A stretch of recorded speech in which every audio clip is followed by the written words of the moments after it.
जय हिंद साथियों, स्वागत है आपके YouTube चैनल पे। मैं हूं शशिकांत मिश्रा।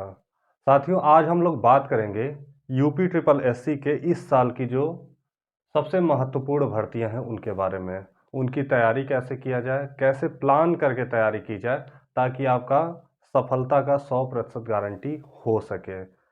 तो कम से कम समय में तैयारी करने के लिए हम लोग रणनीति पे चर्चा करेंगे और उन रणनीतियों को अगर आप फॉलो करते हैं तो निश्चित है कि आपकी सफलता की गारंटी बन सकती है और इसकी गारंटी मैं ले सकता हूं।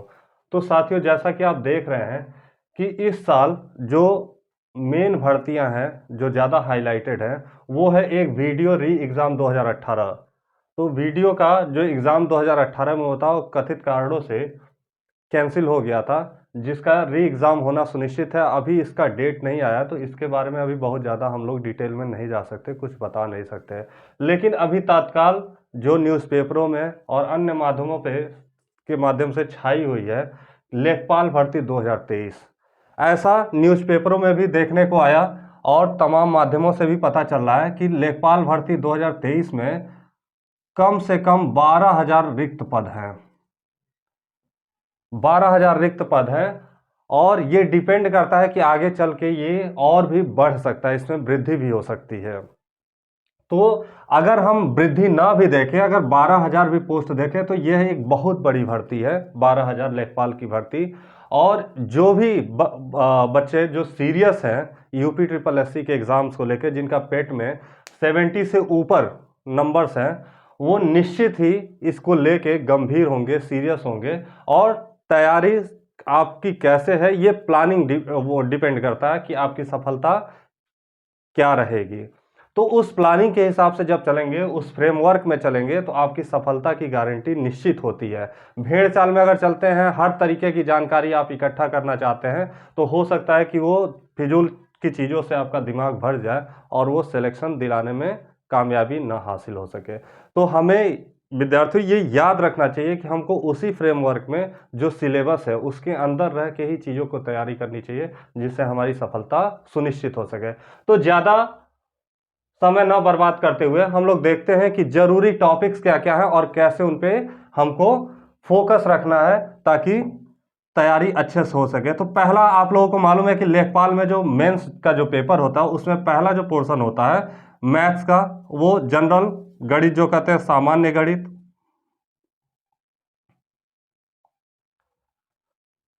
दूसरा होता है सामान्य हिंदी।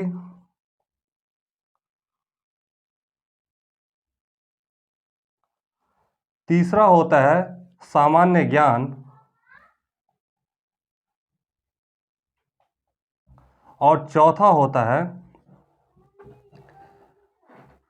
ग्रामीण विकास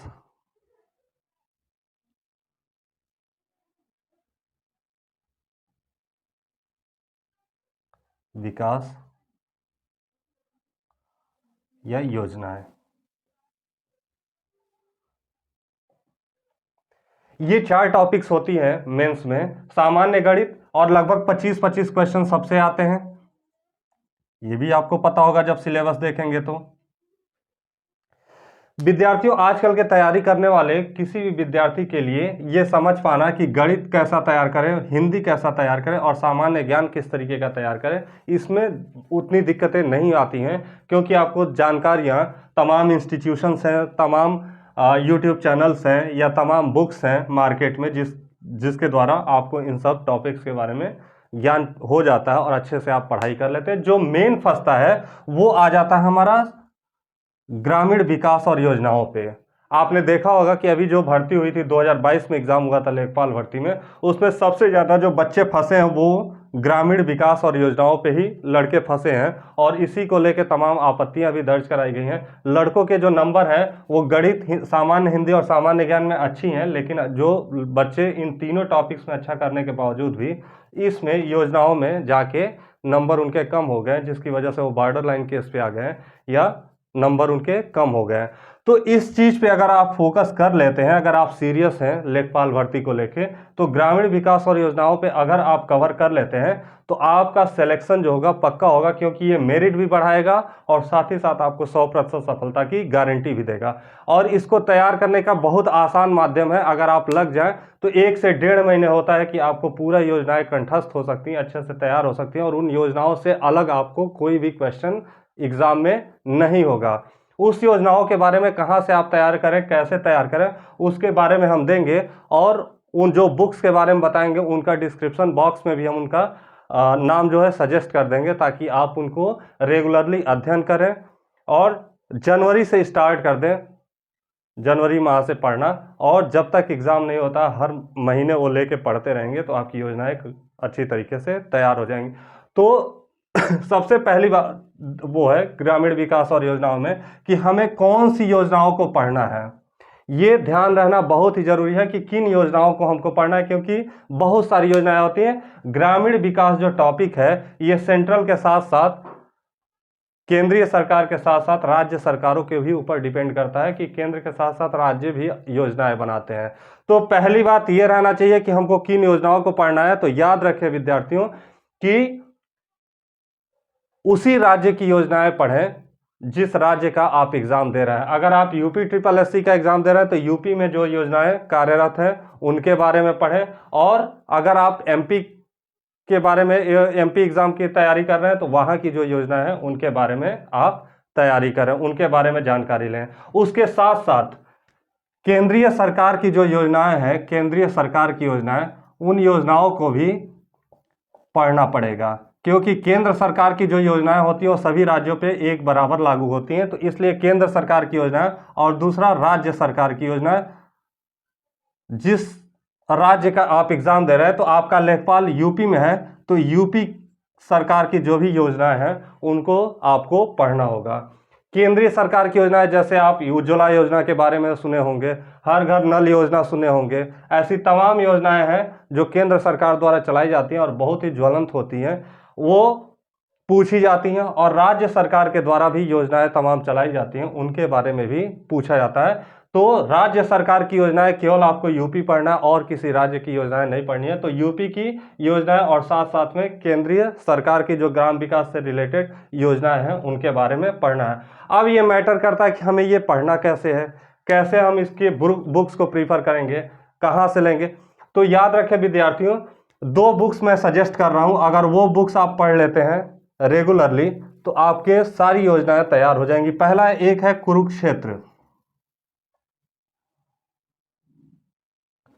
और दूसरा है योजना। याद रखें कुरुक्षेत्र और योजना, ये दोनों मैगजीन्स आती हैं ये, और ये दोनों मैगजीन्स भारत सरकार के सूचना एवं प्रसारण मंत्रालय द्वारा, सूचना एवं प्रसारण मंत्रालय भारत सरकार द्वारा प्रसारण मंत्रालय द्वारा जारी की जाती हैं। और ये एक मंथली मैगजीन है, मासिक पत्रिका है जो हर महीने आप खरीद के, और इसका दाम भी बहुत कम है, मूल्य भी इसका बहुत कम है, लगभग 30 रुपये के आसपास में ये मिल जाता है। और ये आसानी से लेके, या तो दोनों बुक्स, अगर दोनों नहीं पढ़ना पसंद करते हैं आप तो योजना जरूर प्रीफर करें। इन दोनों के नाम भी मैं डिस्क्रिप्शन बॉक्स में दे दूंगा, आप आसानी से जाके किसी भी मैगजीन सेंटर पे आप खरीद सकते हैं। और ये बहुत ही पतली मैगजीन्स होती हैं, अगर ये दोनों पढ़ लेंगे, दोनों को पढ़ने में मात्र बहुत, अगर 2 घंटे भी 1 घंटे भी रोज देते हैं, 1 से 2 घंटे, तो लगभग 15 दिन में आप पूरी मैगजीन अच्छे से कंठस्थ कर सकते हैं। याद रखिए 1 से 2 घंटे देंगे तभी 15 दिन में आप कंठस्थ कर सकते हैं। और अगर पूरे एग्जाम तक, जनवरी से लेकर और पूरे एग्जाम तक अगर आप पढ़ लेते हैं तो याद रखें कि जो भी 25 योजनाएं होंगी, ये 25 में से आप कम से कम 22 से 23 योजनाएं करने के काबिल होंगे। और ये याद रखिए कि 22 और 23 जो ये क्वेश्चन होगा, ये बाकी के भीड़ से आपको अलग करता है, और जो भीड़ से अलग होते हैं उन्हीं का सिलेक्शन होता है। तो अगर इन बातों को आप ध्यान रखते हैं तो आपका सिलेक्शन सफलतापूर्वक 100% की गारंटी हो जाती है कि आप सफल होंगे। इनको फॉलो करें, फ्रेमवर्क में ही रह के पढ़ाई करें, बहुत ज़्यादा फिजूल की जानकारी इकट्ठा करना नहीं आवश्यक है। हम जिस कंपटीशन, याद रखें जिस कंपटीशन की तैयारी करते हैं उसी कंपटीशन का जो सिलेबस होता है उसी को ध्यान में रख के हमको तैयारी करनी चाहिए। तो इन सब बातों के साथ। ठीक है, इस आशा के साथ कि आप इनको ध्यान में रख के तैयारी करेंगे और आगे बढ़ेंगे, सफलता को प्राप्त करेंगे। जय हिंद।